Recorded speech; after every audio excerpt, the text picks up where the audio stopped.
안성환의 시사야.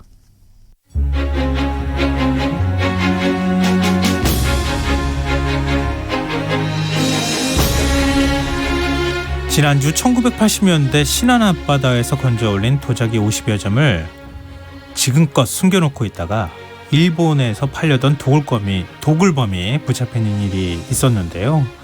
40년 가까운 세월 동안 왜 도굴한 유물을 가지고 있었는지, 또 신안 보물선 발굴은 또 발굴 당시에 어떤 일이 벌어졌었는지 그 얘기를 오늘 들려주신다고 합니다. 오늘 흔적의 역사 경향신문 이규현 선임 기자 나오셨습니다. 안녕하세요. 네, 안녕하세요. 네. 아니 그 80년대 신안 앞바다에서 지금 이제 건져 올렸다고 하는 게 사실상 도굴한 거 아니겠습니까? 그렇죠. 예. 근데 그 동안에 왜 집에다가 숨겨놓고 있다가 지금에서야 이거 팔라고 나왔죠? 그러니까는 그래서 문화재 사범 단속반장 하고 통화를 좀 해보니까 네. 이 사람이 좀 돈이 좀 있어가지고 80년대에 아마 돈이 안 급했어요. 네, 그랬던 것 같아요. 그래서 잠수부 고용해서 건지는 도자기 57점을 장롱, 안방 이런 데다가 이렇게 보관해 놓고 있다가 요즘 돈이 좀 궁해졌는지 그래서 일본으로 팔려다가 적발됐다는 건데, 사실 신안선 유물은 중국제지 않습니까? 그래서 네. 우리나라에서는 보물로 이렇게 잘 그 지정이 안 되고 이러기 때문에 그 우리나라에서는 조금 큰 돈은 안 된다. 그러나 일본이나 크리스티어 경매 이런 데 가면 그 점당 수억 원대부터 시작가가 되고 이런 식으로 해서 돈이 좀 된다 그러더라고요. 그래서 아마 그런 식으로 위험을 좀 무릅쓴 게 아닌가 이런 생각이 듭니다. 근데 제가 방송 보도를 보니까 흑완이라고 해야 되나요? 흑유자라고. 예. 그러니까 검은색 도자. 검은색 도자 굉장히 비싸. 굉장히 귀한 거다. 네, 이렇게 또 얘기하던데. 네. 그걸 왜 그동안에 보고만 있었을까? 아마 꺼내서 갖고 나와서 팔려고 그러면 붙잡힐 거라고 감상을 했다가 네. 감상을 하고 나중에 돈이 또 될 생각을 하고 보관해 놓고 있었겠죠. 그리고 아무래도 도굴품이니까 혹시 나중에 또 걸릴 수가 있으니까 이제 했다가 돈이 없으니까 아마 나온 것 같습니다. 근데 그 신안선 발굴의 역사를 보면 한 40년 정도 된 그렇죠. 거잖아요. 네. 근데 이게 신안선이 어떻게 이 보물선으로 처음에 알려지게 되는 건데. 우리가 보물선 하면 낭만이 있잖아요. 보물 사냥꾼 해갖고 이렇게. 그렇죠. 보통 저도 한번 그런 생각을 한번 찾으면 어떨까 그런 생각이 들지 않습니까? 근데 우리 어렸을 때 잡지책도 보물섬이라고 하는 책도 있었고요. 그 있었습니다. 은하 찾으러 가는 게 일종의 낭만처럼 약간 그렇게 모험처럼 그렇게 비춰졌던 시절도 있었는데. 예, 그렇습니다. 그래서 발견된 곳이 신안군 증도라는 건데 아마 그 목포에서 40km 정도 떨어져 있고, 그래서 그 길이 되게 백길이고 좋은 선이 왔다 갔다 하는 길이고 조기가 왔다 갔다 하는 길이었기 때문에 굉장히 중요한 그 이동로였는데, 이게 그 당시 그 앞바다에 예전부터 이곳에는 큰 배가 가라앉았어라는 이야기들이 구전으로 이렇게 계속 전해져 왔다 그래요.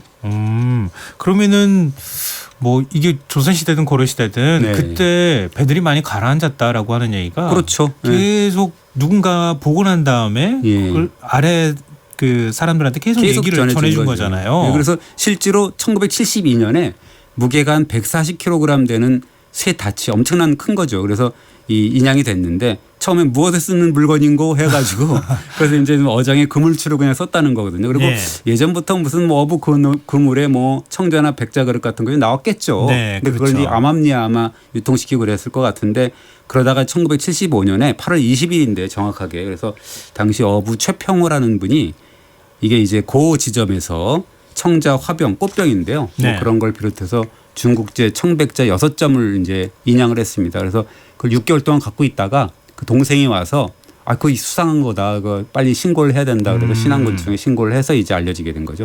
그러니까 그 당시로서는 보물선이 나타났다고 하니까 얼마나 난리가 났었겠어요.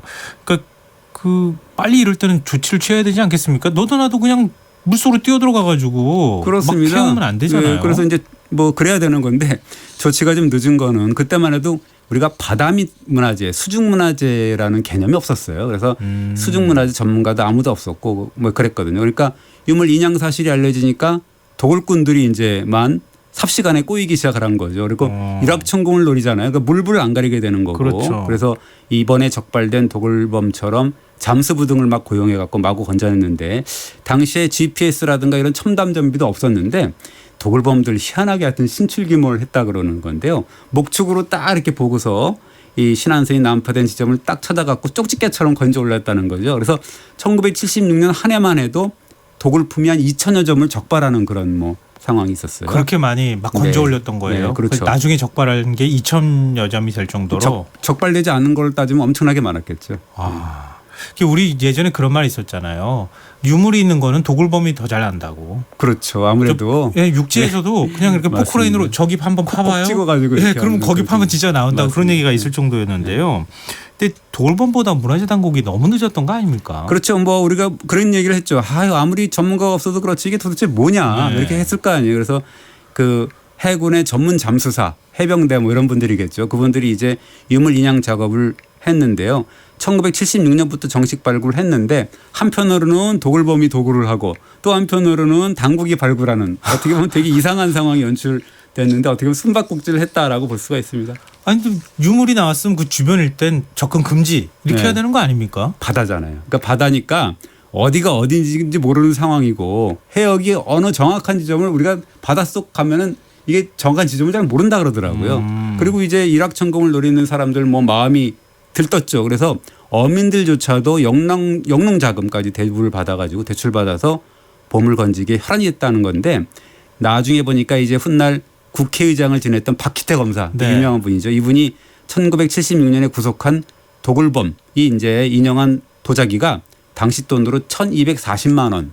그 당시에 쌀 한 가마니 가격이 10,000원이었으니까 요즘은 20만 원 하는 것 같더라고요. 곱하기 요즘 20 하면은 뭐 한 2억 4,500만 원 정도 되나요? 그럼 그 정도로 팔았다는 거니까 뭐 그 누구나 다 욕심을 부렸겠죠. 아니 누가 조기 잡으러 갑니까? 그러면 유물 찾으러 다니지. 예, 그렇습니다. 그래서 뭐 이런저런 사건 사고도 많았다는데 이 도자기 인양으로 해서 부자가 된 어부가 다른 도굴범하고 이제 수중 작업을 나섰다가 익사하는 일도 있었다는 아이고. 건데요. 왜 그러냐면 막 물에 들어갔는데 감시선이 갑자기 나타나니까 그냥 팽개치고 도굴범들이 가버리는 팽개치고 거예요? 가버린 거예요. 그러니까 아이고. 물속에서 수장이 되는 그런 사고도 있었다라고 합니다. 인간의 탐욕이 빚어낸 비극이라고 할 수 네. 있는데 그럼 그 당시 도굴된 유물이 뭐 추정만 할 뿐이겠지만 어마어마했겠네요. 네, 그래서 그 일부가 이번에 좀 나온 건데 57점이라는 게 나온 거잖아요. 그래서 12년간 정식 발굴로 인양된 유물이 24,000점 정도가 넘는데요. 도굴된 양이 그 정도가 아니겠냐 뭐 이런 이야기가 돕니다. 그러니까 2만 점이 넘는 도굴품이 있지 않느냐.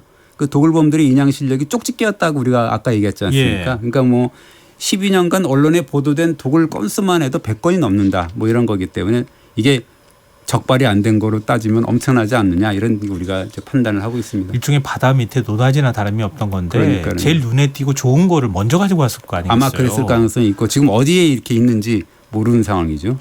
그러니까 그거를 쪽집게처럼 콕콕 집어가지고 아는 도굴범들은 네. 진짜 양성화 시켜야 되는 거 아닙니까? 그러니까 처음에 이게 그래서 발굴 초기에는 교도소에서 막 출소한 도굴범이 발굴대원으로 초빙이 돼가지고 진짜로 초빙이 됐어요? 그 도굴범이 찍어주는 지점에 들어가서 족적 인양했다라는 아주 전설적인 후일담이 있는데 어떤 분은 또 아니라고 얘기도 하고 그러는데 창피해서 그런지 모르겠지만 예. 또 어떤 분은 그런 일이 있었다라고 또 뭐 이 증언을 하는 분이 있어가지고 뭐 그런 일이 있었지 않았나 생각이 됩니다. 그럼 이런 분들이 정식 그러니까 어찌됐든 초빙까지 해가지고 처음에는 그랬다는 정식 거죠. 발굴을 한 거 아니겠습니까? 잠깐 했다는 얘기겠죠. 그러니까 그게 정식 발굴을 한 게 24,000점 정도 유물이 발견이 됐다는 거잖아요. 인양이 됐다는 거예요. 예, 그렇습니다. 그래서 뭐 이 남파선을 보면 배가 일단 유물이니까 네. 해저 한 20m에 가라앉았었고 길이는 한 34m고 폭이 한 11m 정도 됐고 도자기가 한 2만여 점. 그다음에 이게 뭐 나중에 말씀드리겠지만 동전이 800만 개가 나왔고요. 그다음에 동전요? 예, 그렇습니다. 그리고 아열대산 최고급 가구 목재가 있어요. 자단목이라는 건데 이게 1,000점이 넘게 나왔고 선체 조각이 한 445개. 그 유물 무게만 해도 140톤 정도니까 진짜 보물선이 맞는 거죠. 와. 근데 아무래도 바다 밑속에 수백 년 네. 동안 있었기 때문에 도자기는 썩지는 않으니까 안 자연스럽게 썩죠. 도자기가 제일 주목받을 수밖에 없었어요. 이게 유물이라는 거는 뻘이나 물속에 있으면 잘 안 썩습니다. 그게 나오면 이제 공기 받아 갖고 확 가거든요. 공기에 노출이 되면. 예, 굉장히 조심을 해야 되는 건데 네. 그 당시에 이 발굴된 것이 청자가 12,000점이 넘고 청백자하고 백자는 5,300점이 넘었는데 흥미로운 거는 인양된 도자기를 보니까 한 번도 사용하지 않은 신상이에요. 완형의 신상들이었습니다. 그래서 같은 종류의 그릇을 10개나 20개씩 포개해서 끈으로 묶고 나무 상자에 넣어서 포장한 건데 포장도 뜯지 않은 신상을 가득 담은 상자가 무엇이겠느냐. 예. 결국 그 배는 무역선이다라는 네. 결론에 도달하게 될 수가 있는 거죠. 그럼 그 무역선이 어디서 출발을 했고 네. 어디로 가는 과정에서 배가 침몰을 한 거죠? 그 유물 중에 이렇게 보면은 명문 목간이 있거든요. 이 목간이라는 게 뭐냐면 나무패인데 네. 요즘으로 따지면 택배 상품에 달린 물품 꼬리표 같은 거예요. 그래서 네. 누가 어디서 보낸 거고 받을 사람은 누구고 이 물건은 뭐고 하는 자세한 사항을 나무패에 적어서 상품에 꽂아둔 거 이런 거거든요. 네. 그러니까 그 나무패가 364점이 달려 있었는데 이 목간의 글씨를 분석을 해본 거죠. 아, 그럼 결과가 나왔겠네요. 나왔습니다. 그래서 물품 꼬리표를 보니까 한자로 지치 3년이라는 연어가 나왔거든요. 그건 뭐냐 하면 지치라는 거는 중국 원나라 5대 황제인 영종영간 그가 1321년에서 1323년까지 딱 3년 사용한 연어거든요. 그러니까 네. 지치 3년이면 1323년이라는 얘기예요. 네. 그러니까 그걸 보니까 목간 나무 물건을 실은 날짜를 보니까 1323년 4월 22일에서 24일, 5월 11일, 6월 1일에서 3일 이런 식으로 나오거든요. 그리고 정말 정확하게 나오네요. 그렇습니다. 그거 딱 꼬리표니까. 네. 그리고 이제 유물을 보니까 경원로라는 글자를 새긴 청동추가 이제 있었거든요. 근데 경원로가 바로 이제 중국의 경원, 지금으로 따지면 저장성, 절강성이라고도 하는데 네. 닝보, 영파라고도 하는 곳입니다. 그러면은 이 목간으로도 여러 가지 추정을 할 수 있을 거고 유물로도 또 이 추정을 할 수 있는 방법이 있지 않겠습니까? 그렇습니다. 요거를 일단 종합을 해보면 1323년 6월 3일에 그 저장성 닝보항을 떠나서 일본의 후쿠오카로 간 거다. 거기까지 가는 무역선이었다는 건데 왜 갔냐? 거기 후쿠오카에 도호쿠샤라는 절이 있어요. 동복사라는 건데 예. 거기에 있는 절을 다시 새로 지으려고 그 사찰 건축 자재 등을 싣고 일본으로 갔던 무역선이라 할 수가 있다는 거죠. 그래서 계약을 한 거죠. 원나라하고 사찰 계약 조성을 하기 위한 계약을 다 해갖고 목재나 자재 이런 것도 갖다 가져간 건데 항해 도중에 이제 불행히도 신안 앞바다를 지나다가 난파를 당한 거다라고 볼 수가 있습니다. 신안 앞바다가 바다 그게 흐름이나 이런 게 좀 험합니까? 그 조류가 빠르거나? 조류가 빠르고 뭐 안 좋죠. 아무래도 거기가 그 아무래도 뭐 섬도 많고 그러니까 물살도 빠르고 그런데 이게 문제는 뭐냐면 목간에 기록된 마지막 그 선정 날짜가 6월 3일이거든요. 네. 음력이잖아요. 근데 6월 3일이라는 거는 그 장마 때나 태풍 때라는 의미거든요. 그러니까 어떻게 보면 고려나 조선시대 조은선은 6월 이후에는 띄우지 않는 게 철칙이 없습니다. 근데 이제 아마도 사찰 공사의 공기를 좀 단축하기 위해서 날림 공사 비슷하게 급하게 뭐 하기 위해서 예. 이 배를 띄워서는 안 되는 6월 달에 신안 앞바다를 지나다가 태풍을 만난 게 아닌가라는 추정을 할 수가 있습니다. 기성관 측에 실패를 했고 예. 또 무리하게 운항을 하다 실패했고 예. 이게 전형적인 인재인데요. 요즘으로 말하면. 그렇습니다. 태풍 불기 시작하는데 배를 몰았으니까. 그리고 난파선 상태를 보면 침몰 당시를 복원할 수가 있을 거 아닙니까. 그래서 배의 우현 뱃머리 글처를 보니까 엄청난 충격을 받은 것 같다. 그래서 배가 갯바위라든가 암초에 충돌하거나 아니면 다른 배하고 충돌하면서 뱃머리 우연에 틈이 벌어졌고 그곳으로 걷잡을 수 없는 물이 쏟아져 들어왔다. 그래서 순식간에 배가 물속으로 사라져 버렸을 것이다. 라고 추정을 합니다. 그러니까 이 정도 무역선 같으면은 지금 유물 뭐 숫자로도 그렇지만 네. 굉장히 큰 배였을 가능성이 높잖아요. 예, 나름대로 뭐 그러면 당시 선원 숫자도 굉장히 많았을 거고. 예, 그렇습니다. 그리고 인양 이물을 보면 당시에 그 배 위에서 생활을 짐작할 수가 있잖아요. 그래서 선원, 상인, 승려, 사찰 관계자, 뭐 화물주 이런 사람들 해서 한 60명 정도가 타지 않았을까라는 생각이 들고 이분들은 후추, 생강, 정향을 사용해서 청동제, 솥, 냄비, 도마에서 요리를 했을 것이다.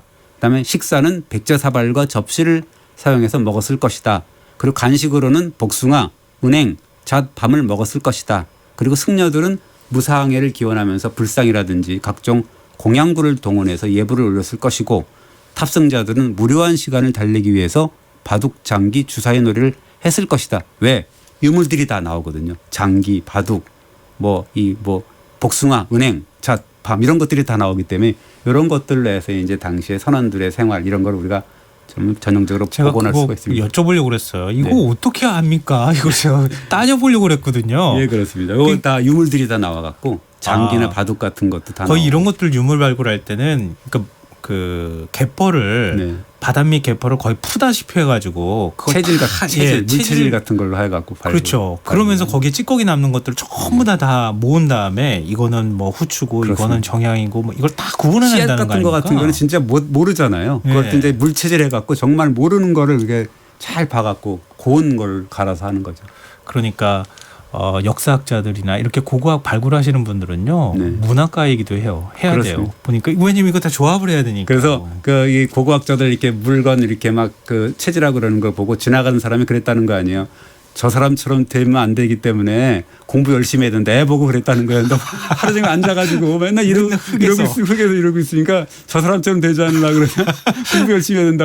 그랬다는 말을 전설처럼 고고학자들 듣거든요. 아, 우리가 그러니까 생각하는 인디아나 존스 이런 게 아니기 때문에. 네, 발굴 현장에서는 정말 험한 네, 일이잖아요. 그렇습니다. 그리고 하루 종일 붓질이나 하고 네. 그래야 되는 상황이니까. 누가 보면 완전히 저거 뭐 하는 예, 진짜 맞아요. 그렇죠. 근데 어찌됐든 그 신안 앞바다는 원래 물살이 세기로 악명이 네, 높은 네. 곳이라고 들었는데요. 근데 그러면 아무래도 운항 수칙 같은 걸 조금 지켰더라면 이런 비극적인 사고를 막았을 수 있지 않겠는가 하는 아쉬움이 계속 그러니까요. 있네요. 되게 아쉬운 거고 그래서 뭐 어쨌든 간에 그렇게 이제 배가 가라앉았기 때문에 어떻게 보면 또 뭐 좀 아이러니하지만 지금 또 우리한테는 또 유물이 또 이렇게 남으니까요. 유물이 남은 그런 건데 그 뭐 저장성이 용천호에서 생산된 도자기가 아마 12,000점 정도 60% 되는 거 봐서 그 당시에 용천호 감압에서 생산된 도자기가 뭐 되게 폭발적인 인기를 끌었겠구나라는 또 이 추정이 또 가능합니다.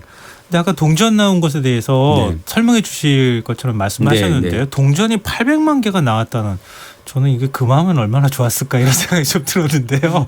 이게 어떤 겁니까?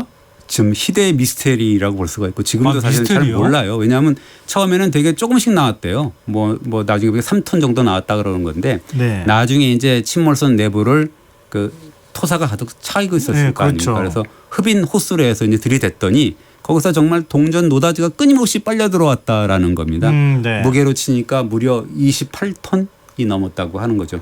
아니 28톤씩이나 동전을 싣고 가야 될 이유가 있습니까? 그리고 그 배가 견딜 수는 있으려나 모르겠는데요. 그러니까는요. 이게 도대체 뭐 하는 건지 이게 뭐 보니까 사실 도자기에 가려서 그동안에 조명을 받지는 못했어요. 근데 네. 이제 동전 꾸러미처럼 이렇게 해서 잘 껴 있었고 그다음에 거기에 주인이 누구라는 그런 그 낭어표를 표시했기 때문에 이 주인들이 동전에 주인 표시를 해놓은 그런 흔적이 남아 있습니다. 근데 원나라 시대 배가 무역선이 가라앉았다고 말씀하셨잖아요. 그러면은 원나라 때 사용했던 동전 아닌가요? 그게 이상하게도 기원 전후부터 해서 그 후한, 당나라, 북송, 남성 쭉 해서 그 원나라까지 1300년 동안 중국에서 쓰인 동전 이거 다 포함하기도 하고 그다음에 심지어는 안남 그러니까 베트남 동전까지 한 66종이 나왔는데 그래서 이게 좀 신기하게도 우리나라가 졸지에 그 중국을 제치고 중국 동전 최다 보유기인 거 아시죠? 모르시죠? 아 몰랐어요. 그럼 중국보다도 우리나라가 네, 중국 그렇게 좀 동전을 돼 더 많이 있다고 갖고 합니다. 있어요? 우리 뭐 800만 개니까. 그럼 이거 돈으로 쓰려고 갖고 간 건 아니지 않겠습니까? 그래서 아직까지도 이게 왜 그랬는지는 모르죠. 그래서 뭐 일설에 따르면 배 밑에 깔아둔 건데 그래서 뭐 배 무게중심을 잡으려고 한 거 아니냐라는 생각도 드는 건데 그런데 사실은 뭐 고작 배 균형이나 잡으려고 했냐라는 설이 있어서 두 가지 설은 있습니다. 그래서 뭐 중국 동전 수입해서 그대로 일본에서 사용했다는 설 그다음에 하나는 수입한 동전을 녹여서 일본에 사실 그 당시에 그 청동 대불 되게 유행을 했거든요. 그래서 사찰에 사용하는 청동 대불을 녹여서 쓰려고 한 거 아니냐라는 그런 그 설들이 있는 거죠. 근데 만약에 배 중심을 잡으려고 했다 그러면은 돌 집어넣으면 되지 않나요? 그러니까요. 굳이 그래서 뭐 그거 집어넣을 필요가 없었을 텐데 제가 지금 말씀하시는 걸 보면은 네.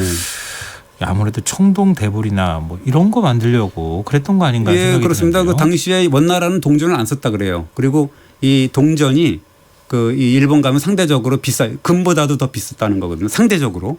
그래서 비싼 동전을 가져가서 팔고 그 돈을 가지고 중국에 와서 금을 사면 엄청난 금을 팔면은 금을 사갖고 금을 팔면 엄청난 수십 배 이익을 얻었다는 거거든요. 왜 그러죠? 일본은 원래 은 생산량이 세계적으로 굉장히 많은 나라였잖아요. 근데 그 금은 당시에는 없잖아요. 이상하게 하여튼 그 동이 되게 비쌌고 금은 상대적으로 좀 쌌다고 하거든요. 그래서 어쨌든 그럼 아마 청동불상을 되게 조성하는 그런 차원이어서 되게 불교가 대중화됐었거든요. 그래서 당시에 불교가 대중화됐기 때문에 불교 경전을 넣는 경통, 그다음에 청동불상, 조성 이런 것들이 유행이어서 당시에 그 이 일본의 3대 대불 중에 하나인 가마쿠라 대불 이거 금속을 분석하니까 신안선 동전하고 성분이 비슷했다라는 그런 분석도 있습니다. 아 그러면은 지금 두 번째 추론이 맞다는 얘기가 되는 거네요.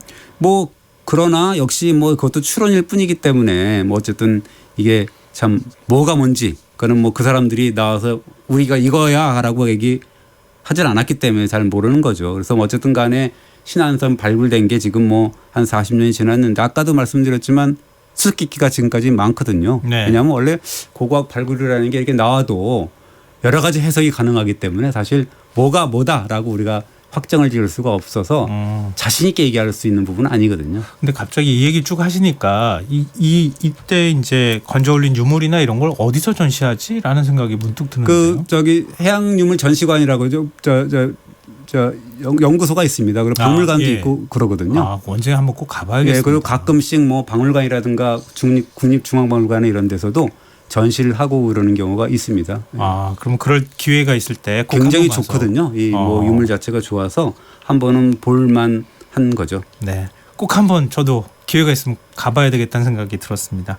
흔적의 역사 지금까지 경향신문 이규현 기자였습니다. 오늘 설명 고맙습니다. 네, 고맙습니다. 네, 오늘 모바일 상품권 당첨자는 홈페이지 공지사항에서 확인하실 수 있습니다. 이제 어느덧 2시간 가까이 달려오면서 마칠 시간이 다 됐는데요. 김성환의 시사야 오늘 순서는 여기서 마치고요. 저는 내일 밤 다시 찾아뵙겠습니다. 지금까지 시사평론가 김성환이었습니다. 편안한 밤 되십시오.